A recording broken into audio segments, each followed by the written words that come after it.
Ladies and gentlemen, boys and girls, welcome back to the bench. We are at the bench. Today, I'm going to go over servicing these two vintage quarter-inch ratchets. This is a Proto. It's not quite stubby, but it's getting close to that stubby type. This one spins pretty freely. Sounds pretty good. Just going to need service. I would venture to guess that it's actually dry inside and just needs a little grease. These, if I'm not mistaken, if you look at this is where your screw comes through. Okay, so there's your screw thread, and underneath your lever for your reverse and forward, you can see two other pins. Now, that pin is actually for a little, like a windshield wiper that sits in the side of the casing. And inside of that, there's a spring. It has no recess in it. There is no pin for it to sit on. It's basically this windshield wiper and a spring on each side. And the pressure plate and your screws that keep the case together are what hold enough pressure to keep that spring from flying out. If I'm not mistaken, that's what this type is. I've seen this before. So we're going to check that out. And then the other tool is a quarter-inch drive. Where is it? No, it's a 3/8 drive. 3/8 drive, snap-on. It is actually a Ferret model. The Ferret F-70N. See if I get that to focus a little bit. There. Ferret F-70N from Snap-on. Made in USA. There's your patent number. I did a little pre-testing with some polishing. So after I'm done getting this greased back up, you can hear it's not exactly in a good mood. So we'll get a little oil and grease in there, and man, it's tough. So we'll get her fixed back up. This has I think the compartment for the pawl. I don't believe these levers come off. This is actually the pawl piece right here. And I do not believe that I believe they're pressed in. I don't know enough about it. But when I get to the pawl part in here, I'm just going to clean it up. I'm not going to remove it. I'm just going to get some lubricant and some grease in there. And that's it. So I think I'm going to start with this one. And let's get started. Let me give it a little camera angle. See if this will focus itself a little better. Just so you can see a little bit better. It might be a little fuzzy, but basically using a 3x40 Craftsman. This is for hobby stuff or electronic. And we're just going to remove these screws.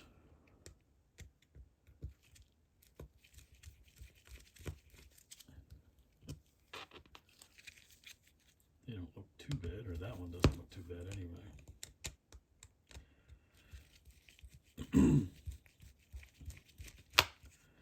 Okay, so you saw our little retention plate just fell off, and you can see it's dry. There is no grease, any kind of lubricant sitting on the back here.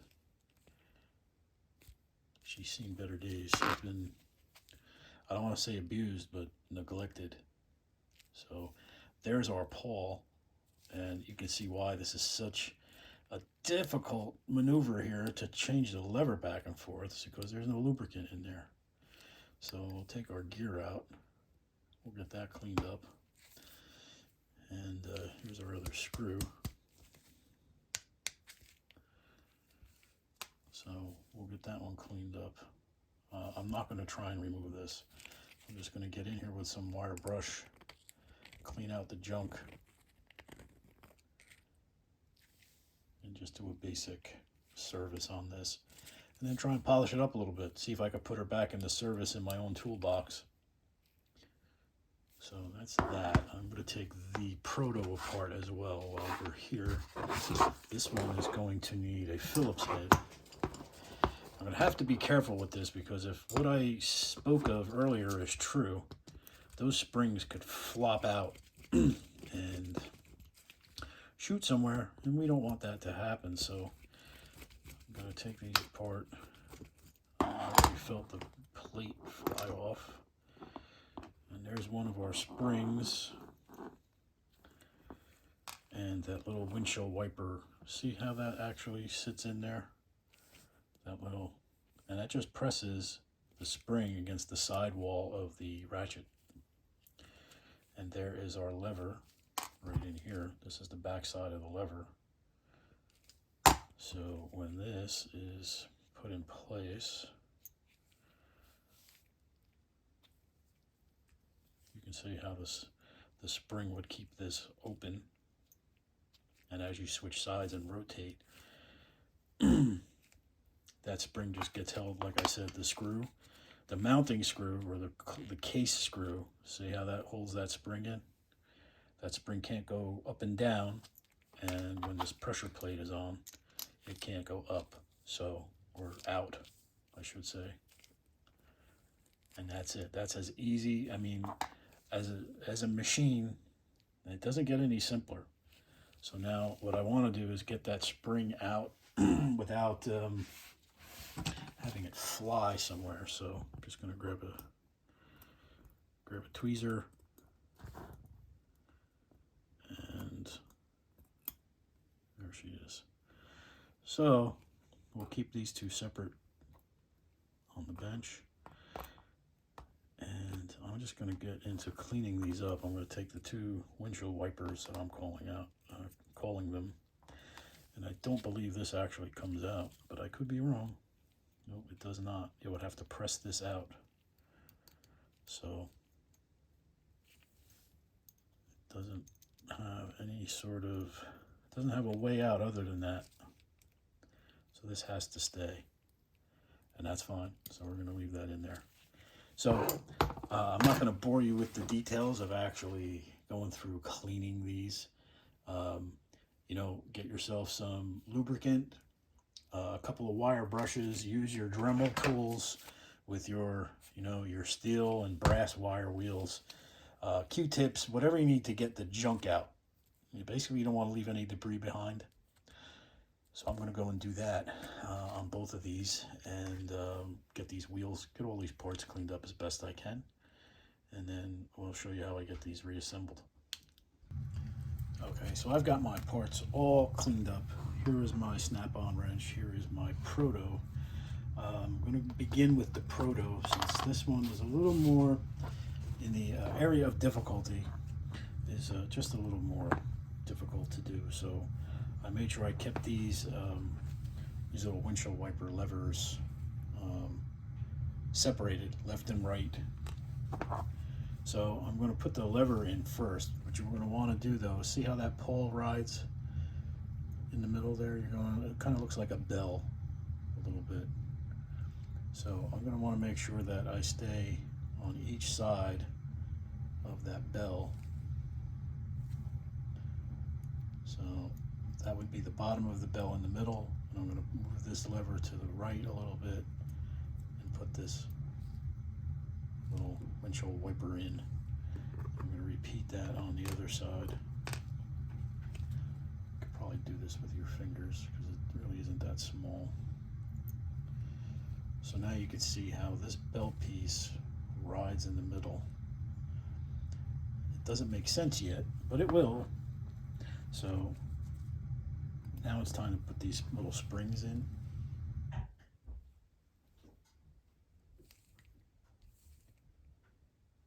So this little lever needs to be out, and then we can put a spring in.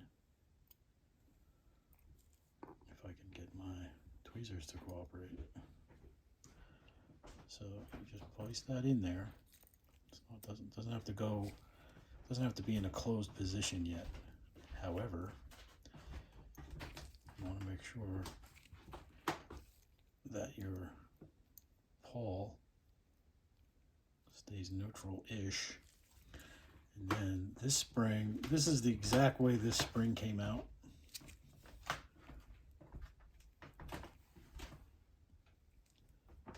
See if I can get that to focus there. That's the way it came out. I didn't try and do any fixer-upping on that. So I'm just going to use I'm going to use two fingers here. I'm going to use this to open this a little bit. I want that to be closed. So I moved my pawl so this lever closed.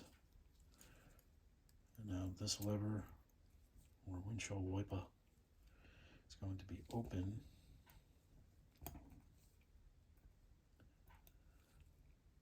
And we're going to place our spring inside there. Come on. Okay, now we're going to place our gear in, and what you'll see what will happen as long as these springs don't pop out. So I'm going to push this so this lever opens up, and see how that operates. That just moves. That's what's making that clicky noise in there. And because the screw that holds this together will protrude to this point, it keeps the spring locked in. Same on this side. And like I said, when our pressure plate or cover plate goes on, it keeps the spring from going up and down. So I'm going to switch the pawl over. That's the only thing that's making that whole thing operate, is those two little springs, which is pretty cool. So the hard part now, I want to get some grease in here. I'm going to grease the spring itself. I'm going to keep this from touching the top of the bench, because we don't want the springs popping out. So I'm just going to get a little grease on my finger and just grease this gear a little bit. And then I'm going to get a little underneath. Actually, I really don't think I need to. I don't think that needs any grease at all in that spring. But maybe I'll get a little bit on there. So we'll get this back in. And maybe we'll just take a little bit on our zip tie and just get a little bit on the inside of that. And call that a day. Okay, so now that is together. We're going to put our pressure plate or cover on. Make sure that this still is functioning. Oh, now it's nice and smooth. Hear that? And then switch. Beautiful. Now we'll take our two screws and call this one done.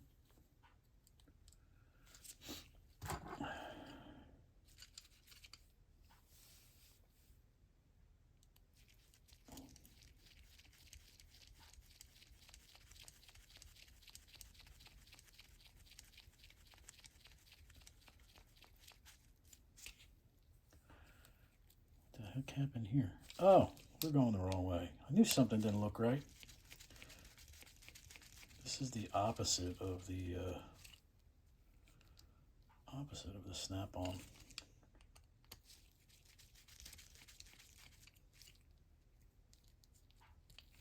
So we got to keep pressure on the front side of the plate. I knew I wasn't going crazy, although I am going crazy. And 1 and 2.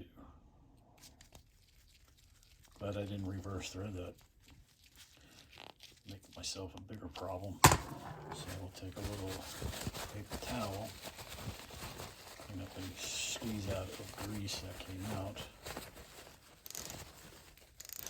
she is doing real nice things here. Nice and smooth.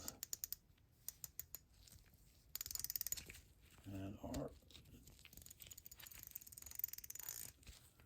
so if you ever wonder if you have one of these, or you come across one, you wonder why it's turning one way, you know, and the reverse doesn't work. It's because that spring either elongated somehow or squoze out somewhere along the line. You know, take 2 screws off, and as long as you know that there's 2 springs, you could probably take a spring from like a clip pen, like a clicky pen, and cut it down. As long as the diameter is small enough, you might be able to repair those with one of them springs. So there's Proto.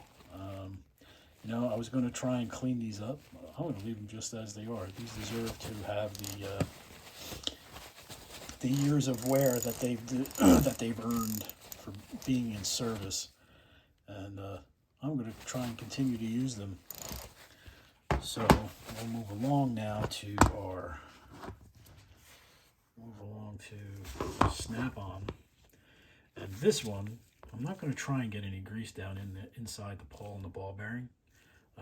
I'm going to use a little bit of this PB Blaster penetrating catalyst, which is it says it protects against rust, corrosion, and so any rust and corrosion that could have been in there, I'm going to try and protect against it from now and its remaining days, as long as I'm the owner of this ratchet handle. So we're going to get some of that down in there.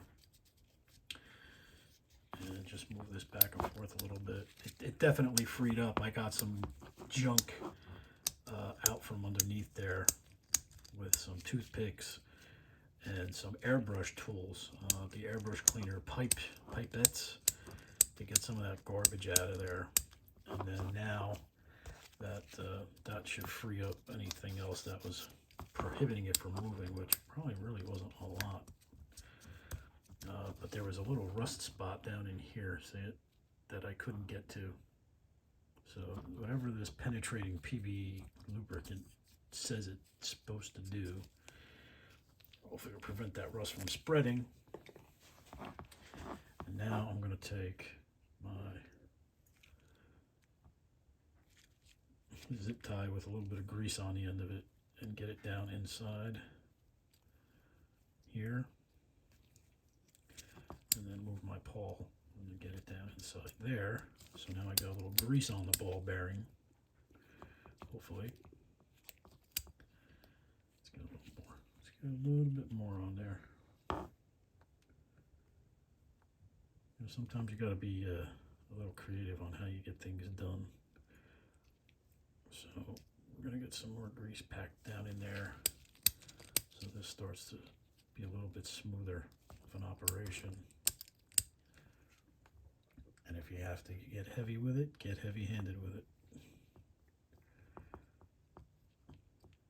You know, it doesn't take long to work on these, but if you can take care of it while you're already there, you know, why should you have to open it back up again and go through all of this once you're here? So, got some grease going in there. Now we're going to take our finger and get some grease going inside here. Again, this is, actually I didn't tell you what kind of grease this is. I like white lithium grease, although it tends to dry and leaves schmutz and things behind. So my option is for Lucas red and tacky grease. I know sometimes a lot of the marine fellows and fellettes that I know that are into boating and things will use it. So the inside of our case has a little dabble-do-ya on it, and then I'm going to get the actual ratcheting gear here, and we're going to get a little go around the outside, because there's going to be pressurized against the back of the ratchet handle, and we're going to get a little on here, because there'll be the front plate that's going to be putting pressure on this side. And that's really about it. It does not have to be super wet. So we will put our gear in. Make sure we get it in there. Oh, much better, much smoother. Gotta love that. Okay, so make sure we're getting our plate, pressure plate in the right position. And then our screws, and it's going to be a little, pressure plate is on. Or a cover plate. I don't know why I call it a pressure plate. I guess because there is some friction. Maybe it's a friction plate. Now that we got grease all over our gloves, this might be a little bit slippery of a process, but we'll make it work. Get that one halfway in there. Get this one going, and then we'll have a nice... Oh, come on. Switch hands. This glove has a little bit more of a grip on it, so let's get this. Really? Why are you giving me grief? Is it not lined up right?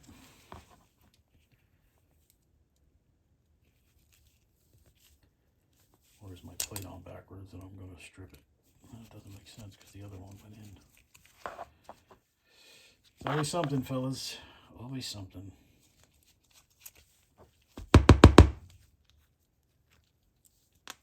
Stick this one out too, I guess.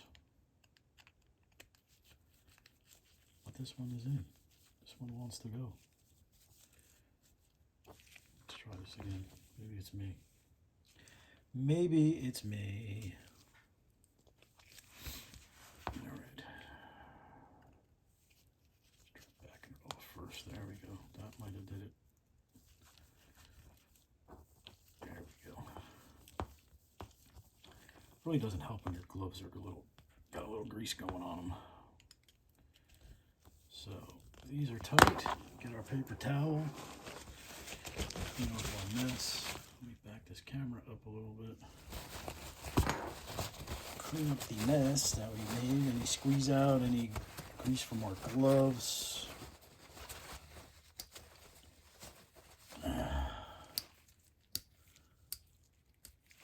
That's really got a lot of grease on the glove.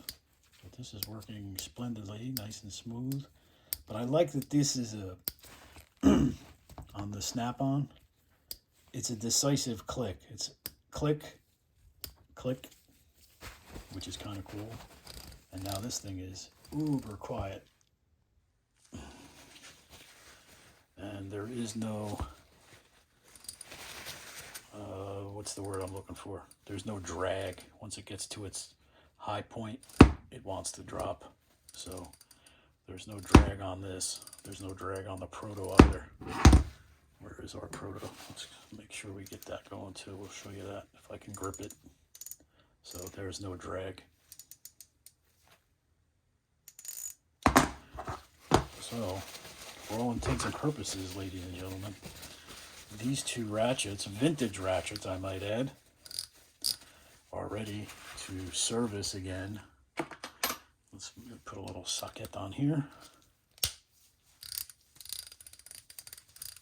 She's ready to go. The only thing that's a drag about this is doesn't have the easy release.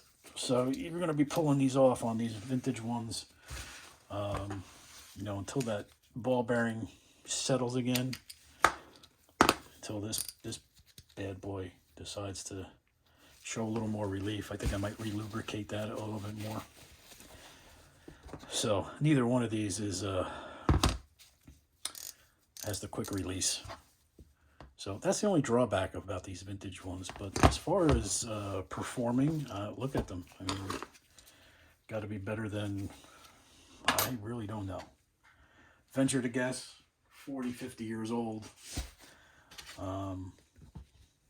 Or maybe they just look like it, which to me is even better. If it's only a 25-year-old ratchet and it looks like it's 50, that means somebody used and abused it, and it's in front of me right now, getting ready to do another however many years I got left in me to wrench on things.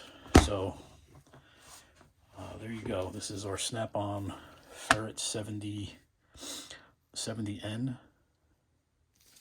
And this is a Proto, just a 1/4-inch drive, but no model number. But 2 vintage Ratchets serviced, ready to go back into service with just a little bit of time, a little cleanup, and a little bit of grease and a little lubricant.